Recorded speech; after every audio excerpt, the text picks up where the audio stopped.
Okay, so before we saw a difference of square where you have a squared minus b squared. That's a special pattern. There's more special pattern. One of them is sums of two cubes. That means that when you have a cube, a perfect cube, plus a perfect cube, you can factor it out to be in this form. This is actually also in the formula chart that you get to use for everything else, right? So you also have the difference of two cubes. You have a cube minus b cube, a perfect cube minus another perfect cube. So how does that work? Let's take a look. If you take a look at this one, I have x cubed, that's a perfect cube, minus 125. 125 is also a perfect cube.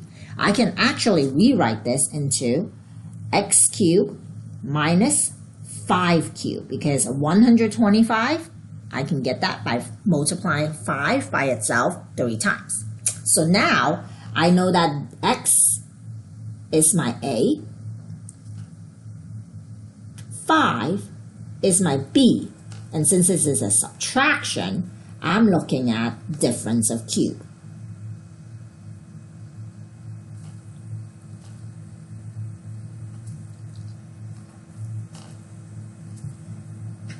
So now I'm looking at this pattern to factor. When I factor it out, I'll see this. A minus b times a squared plus ab plus b squared. Now I'm just going to go back up here and pull down my a's and b's and plug it in. So I get x minus 5 times a is x squared is x squared, plus a is x, b is 5. So multiplying x times 5 will give me 5x, plus b is 5. 5 squared is going to give me 25. And that is completely factored out. When you're using a special pattern, when you get to the trinomial here, actually all of the time, you would not be able to factor this out. So you don't even have to try. You could if you want to. You can do some Xbox, but you won't be able to find any number that fits. Let's take a look at B. This one, a little trickier. We got to find the greatest common factor.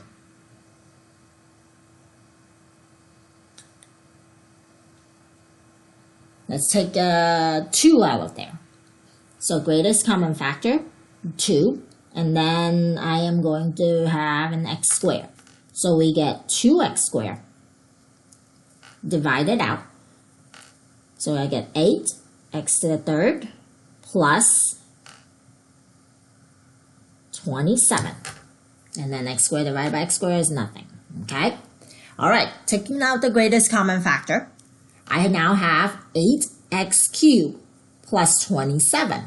That cube is going to indicate, hey, give me, let's see if the numbers are also perfect cube, which turns out to be yes. So with this one, to get 8, I get 2 cubed, x cubed, plus to get 27, I get 3 cubed. So this is the same thing as 2x, the quantity, cube, right? Because this is going to give me 2x times 2x times 2x. That will give me 2 cubed and x cubed plus 3 cubed. That means that 2x is going to be my A, 3 is going to be my B. And since this is an addition, I'm looking at sum of 2 cubes. That means when I factor this out, I'm going to get it in this form. Sums of 2 cubes, a plus b, times a squared minus ab plus b squared. Let's write that down so I can copy it down. I'm going to get a plus b times a squared minus ab plus b squared. Now I know what my a's are, I know what my b's are. I can now plug it in. A is 2x, so 2x plus b is 3 times a squared. That means 2x times 2x. That's going to give me 4x squared minus a times b. So 2x times 3. It's going to give me 6x plus b squared. So b is 3, so okay, that's going to give me plus 9. Now remember, this is only the factor from when I factored out my greatest common factor. So that means I need to put 2x squared back out in the front. That is also a factor. Final answer.